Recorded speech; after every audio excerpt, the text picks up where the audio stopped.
अगर दिल में हो जोश और हौसले बुलंद પછી એને શું નડે. માણસ કંઈ પણ કરી શકે, હિમાલય પણ લાંઘી શકે.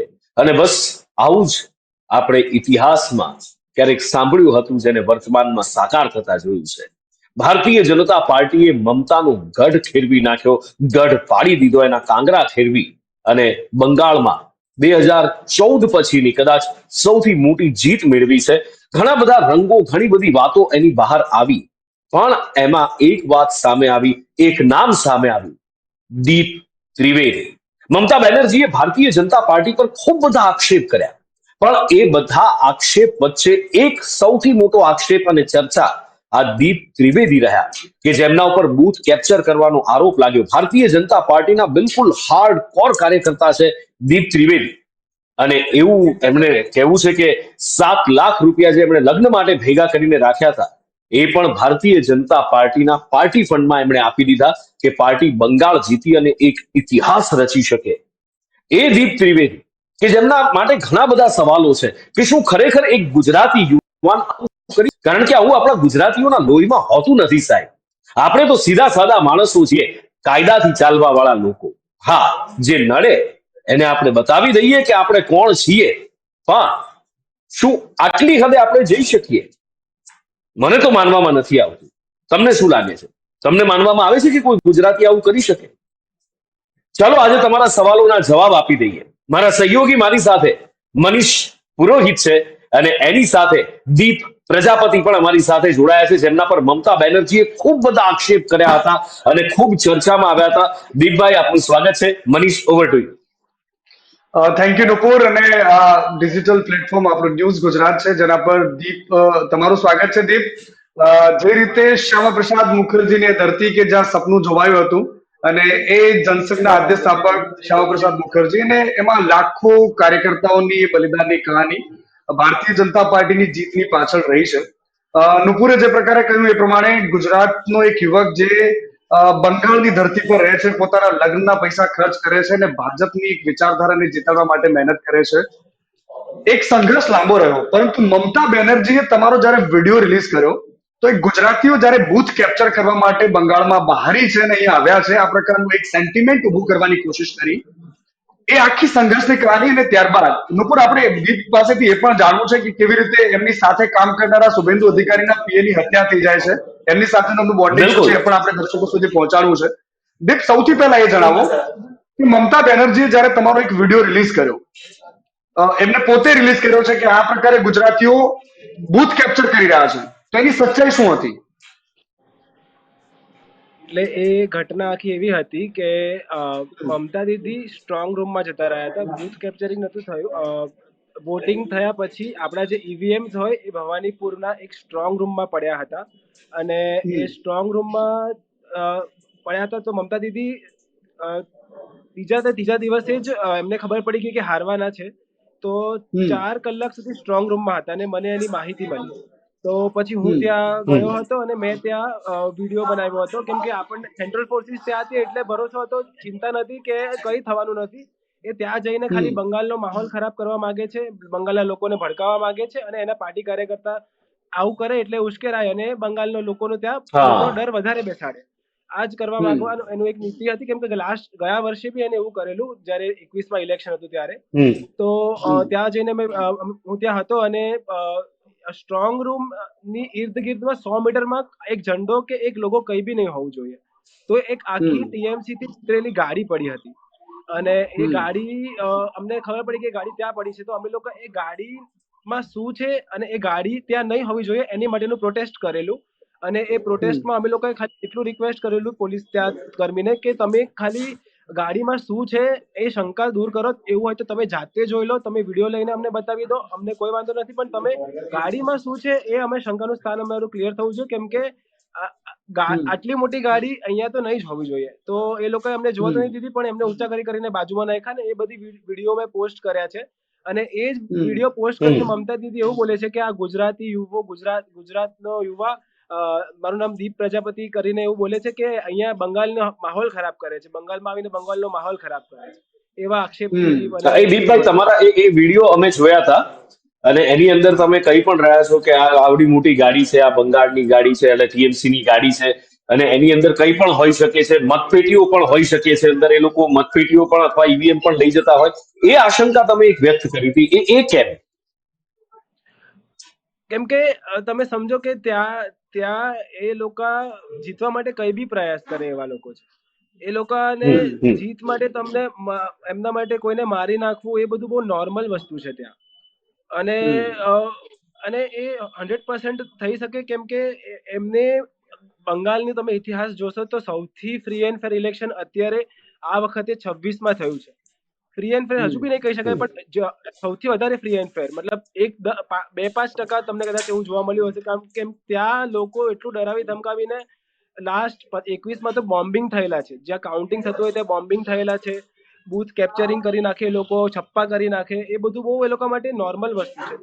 તો અમે લોકોને ખબર પડી કે મમતા દીદી 4 કલાકથી સ્ટ્રોંગ રૂમમાં હોય અને બાર ટીએમસી ત્યાં ચિત્રેલી ગાડી પડી હોય તો કઈ બી હોઈ શકે.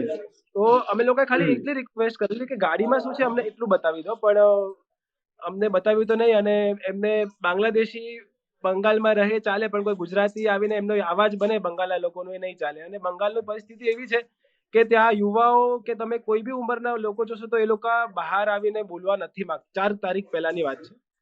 ત્યાં એટલો ડરનો અને એટલો ભયનો માહોલ છે કે એ લોકોને એટલું ડર હોય એ લોકોનામાં કે તમે વિચારી નહીં શકો. હું ત્યાં 2.5 મહિનાથી ત્યાં હતો. હું આખો બંગાળના દરેક ડિસ્ટ્રિક્ટમાં જઈને ત્યાં મેં ડોક્યુમેન્ટરીઝ બનાવી છે અને ત્યાં જે કાર્યકર્તાઓને મારી નાખ્યા છે, મેં બેસ્ટ ટ્રાય આપ્યું છે કે હું ત્યાંની અવાજ બનું અને ત્યાંની જે સચ્ચાઈ છે બહુ લોકો સુધી બહાર લાવું. અને લાસ્ટ છેલ્લા 20 દિવસથી હું ભવાનીપુરમાં કામ કરતો હતો. અને ભવાનીપુરમાં જ્યારે કામ કરતો હતો ત્યારે મમતા દીદીની કોન્સ્ટિટ્યુન્સી હતી, અને ત્યારે ત્યાં બી મેં લોકોને જાગૃતતા મોટિવેશન વાળા વિડીયો રીલ બનાવતો હતો કે તમે ડરશો નહીં, આ આપણું છેલ્લું ઇલેક્શન છે. આ વખતે એ લોકો વોટર બી ક્લિયર હતા, ત્યાંના નાગરિક બી ક્લિયર હતા કે જો આ વખતે બંગાળમાં ટીએમસી રહી ને તો અમારે તો ઘર છોડીને જવાનું જ છે, એ નક્કી હતું. લોકોએ સામાન પેક કરીને રાખ્યો હશે એવી પરિસ્થિતિ હતી. અને આપણે ભયાનક એમ અત્યારે તો હું તમારી સાથે વાત કરી રહ્યો છું, બાકી અગર ટીએમસી હતી તો હું તમારી સાથે વાત બી નહીં કરી શકતો. ઓકે, એટલે એક વાત એક આગળ જે તમારું ભવાનીપુરમાં તમે રહ્યા, શુભેન્દુ અધિકારી સાથેનું તમારું જે મજબૂત બોન્ડિંગ, એમના પીએ સાથેનું બોન્ડિંગ, એમની હત્યા પહેલાના કેટલાક કલાક એમની સાથે રહેવા, એ બધું તો આપની પાસેથી જાણવું જ છે, એ એક એક વિગત જાણવી છે. પણ એ પહેલા તમે જે ટીએમસી ની વાત કરી કે બહુ જ ભયનો માહોલ, લોકો ખૂબ ડરેલા, ગુજરાતી અને મારવાડી પ્રજા છે એ બડા બજાર, સૌથી મોટું બજાર કોલકાતાનું ચલાવે છે. અને બંગાળમાં ઇલેક્શનમાં આપણે જોયું દીપભાઈ કે ઘણી બધી જગ્યાએથી એવા વિડીયો સામે આવ્યા કે લોકો એવું કહે છે કે અમે હિન્દુ છીએ કહેતા અમને ડર લાગે છે, અમે જય શ્રી રામ બોલતા ડરીએ છીએ, અને આરોપ એવા લાગે છે કે ભારતીય જનતા પાર્ટીનો આ પ્રોપેગેન્ડા છે.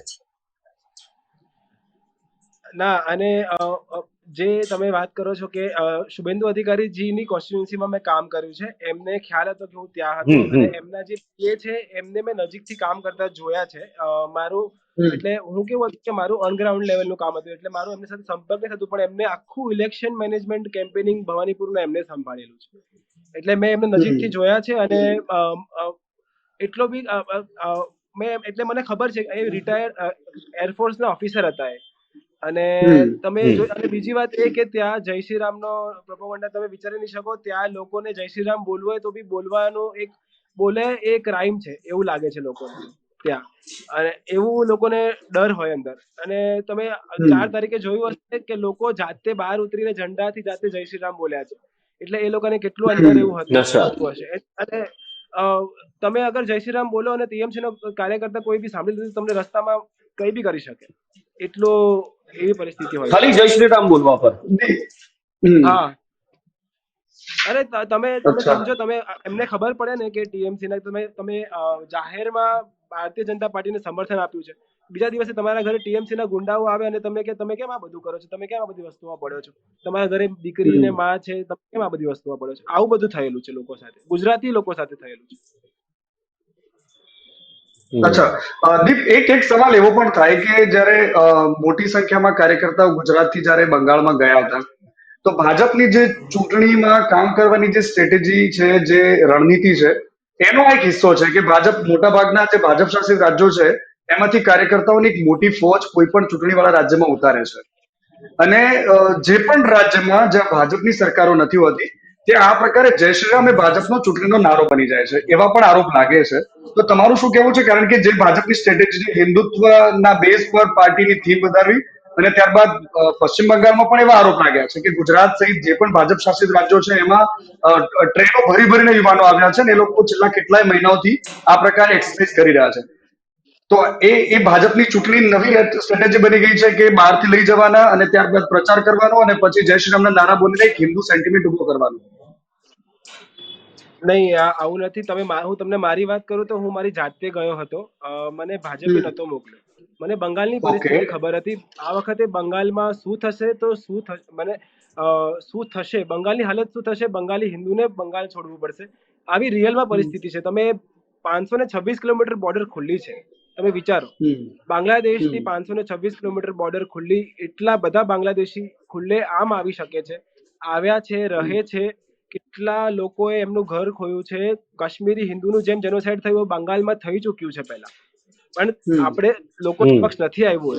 માલદા, મુર્શિદાબાદ જેવા ડિસ્ટ્રિક્ટ છે એમાં તમે ઉત્તર 24 પરગના એમાં તમે પરિસ્થિતિ જોશો, તમને આઈડિયા આવશે કે ત્યાં કોઈ સુરક્ષિત નથી.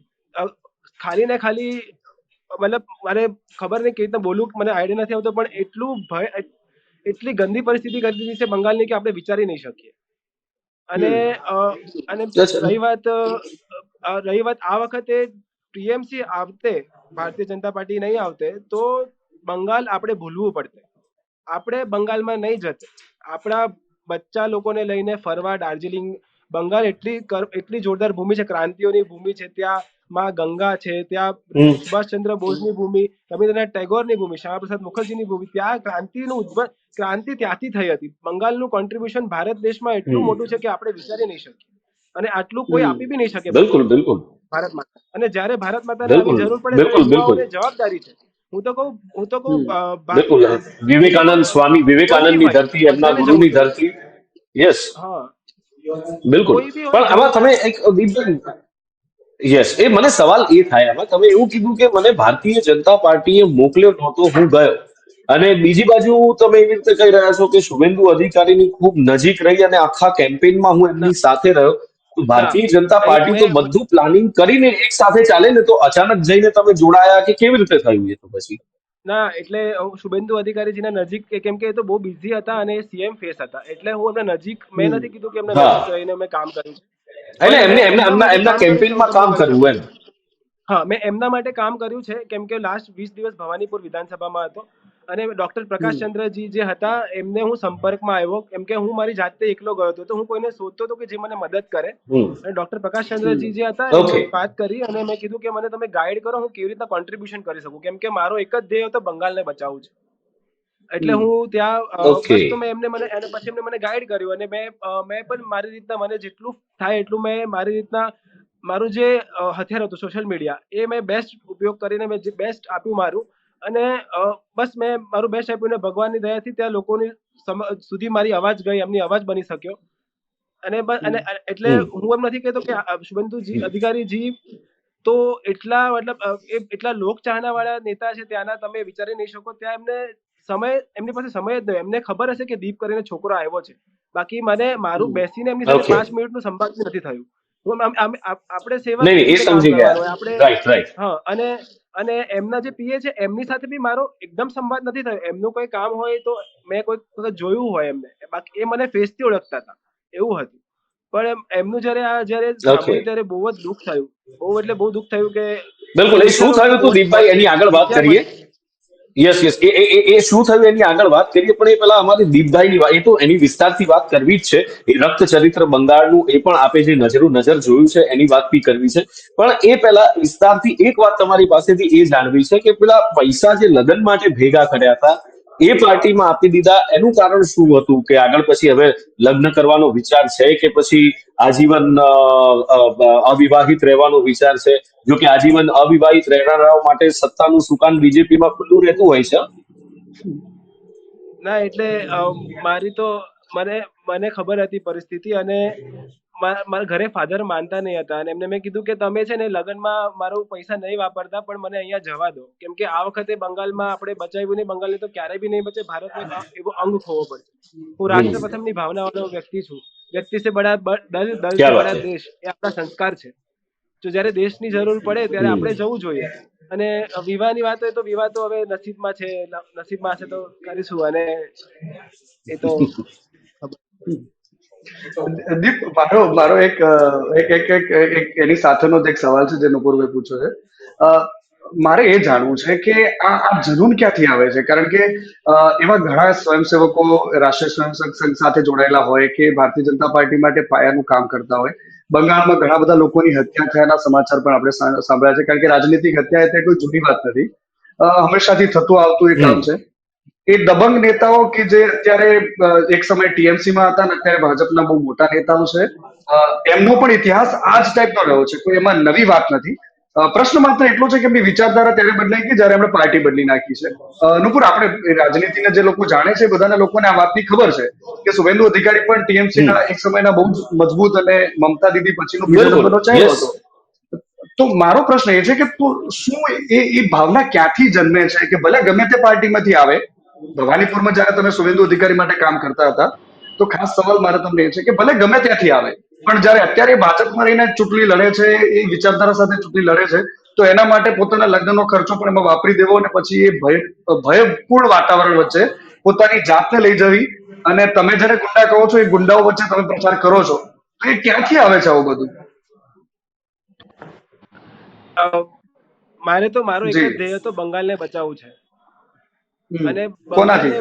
બંગાળને જેની પરિસ્થિતિ ખરાબ કરી હોય એ હમ. કોણ 15 વર્ષથી જે હાલત કરી છે લોકોને, કોણે કરી છે તમને ખબર હોય. અને એ જે સીટ પરથી લડતા હોય ભવાનીપુર વિધાનસભામાં, તો હમ. એમાં હું કોન્ટ્રીબ્યુશન કરું તો મને એવું લાગે કે હું સંતુષ્ટ પામું. અને બીજી વાત કરું કે આ જે મોટિવેશન છે ક્યાંથી આવે છે, માનનીય આપણા દેશના વડાપ્રધાન નરેન્દ્રભાઈ મોદી સાહેબ જે છે, અમિત શાહ સાહેબ છે હમ. અને નીતિન નબીનજી છે, એ તમે એમને જોતા હશો, તમે દિવસ રાત કામ કરે છે. એ દેશ માટે એમને આખું જીવન સમર્પણ કરી દીધું છે. ના પરિવારની પાછળ સમય નથી આપી શકતા કે કોઈના પાછળ બી સમય નથી આપી શકતા. બસ એમનો એક જ લક્ષ્ય છે, ભારત માતાની સેવા. તો અને અમે તો એક નાના કાર્યકર્તા છીએ, તો આપણી ડ્યુટી બી એમને જોઈને જ એવું લાગે કે યાર એ આટલું બધું કરે છે તો હું આટલું ના કરી શકું. એવો એક સવાલ મારામાં ઉભો થાય. અને મને હંમેશા એવું થાય કે યાર, અને અત્યારે ને પછી બી જયારે બી ભારત માતાને જરૂર પડશે ત્યારે હું પહોંચી જઈશ, મારાથી જેટલું થશે એટલું કરીશ. બસ મને એટલું જ બિલકુલ। તમે તો તમે કર્યું, સાથે તમે જે કર્યું તમારી રીતે કર્યું, તમારી ધગશથી કર્યું, પણ ભવાનીપુર કોન્સ્ટિટ્યુન્સીમાં તમે જ્યારે હતા ત્યારે દીપભાઈ, તમે જે નજરે નજર જે આખું બધું કેમ્પેઇન ભારતીય જનતા પાર્ટીનું તમે જોયું છે, જે જીત શુભેન્દુ અધિકારીએ મેળવવા માટે જે સોગઠા ગોઠવ્યા હશે અથવા જે પ્લાનિંગ કર્યું હશે, એમાં પણ તમે એ જોયું હશે ને એ સ્ટ્રેટેજીથી તમે ચાલ્યા હશો, પણ શું લાગે છે કે વિભીષણ વગર આ જીત શક્ય હતી ખરી? હું તો એક નાનકડો સેવક છું. બહુ બધા લોકોનું યોગદાન છે. તો મમતા દીદીએ મારું નામ લઈ લીધું એટલે તમે મને વાત કરી. બાકી બહુ બધા અસંખ્ય લોકોનું આમાં યોગદાન છે, નહીં, નામ નથી ખાસ લીધું કરીને દીપભાઈ, બંગાળના લોકોનું યોગદાન. બહુ ગંભીર આરોપ તમારા પર લગાડ્યા છે અને એટલે એક ગુજરાતી તરીકે અમને, મેં પહેલા જેમ શરૂઆતમાં કહ્યું ને કે એક ગુજરાતી ક્યારે, આપણે ગુજરાતમાં બૂથ કેપ્ચર કદાચ મનીષ આપણે ભાગ્યે જ એ વાત સાંભળી હશે આ શબ્દ, એટલે ગુજરાતી બિલકુલ, ઉપર જયારે બિલકુલ. આવો આકરો આરોપ લાગે ને ત્યારે એ અમારો પણ આત્મા કકડે કે કોઈ પણ પક્ષનો વ્યક્તિ કેમ ના હોય, મારા ગુજરાતી ઉપર આવી કોઈ ચીંધી જાય એટલે તમને ખાસ એટલા માટે અમે એ કારણથી જ એ બોલાવ્યા અમે। એટલે બિલકુલ. આમાં કેવું છે, મમતા દીદીને ગુજરાતી ગમતા જ નથી. અને આપણું ગુજરાતનો અચ્છા। સંસ્કાર જ આપણા એવા છે, જ્યાં જ્યાં દેશને જરૂર પડશે ગુજરાતી પહેલા હશે. ભારત દેશમાં મને અચ્છા। વિશ્વાસ છે કે જ્યાં જ્યાં આપણને જરૂર પડશે બંગાળી લોકો આપણને બચાવવા માટે આવવાના છે. જયારે બંગાળને જરૂર પડશે ત્યારે ભારત દેશમાં ગુજરાતી પહેલા હશે. અને આપણે તો બસ ગુજરાતી છું તો હું ગર્વ, મતલબ આપણી જે સંસ્કૃતિ છે યાર, આપણે જિંદગીમાં કોઈ દિવસ ખોટું નહીં વિચારીએ અને અહિત નહીં વિચારીએ। દીપ, મારો અવાજ આવી રહ્યો છે આપના સુધી?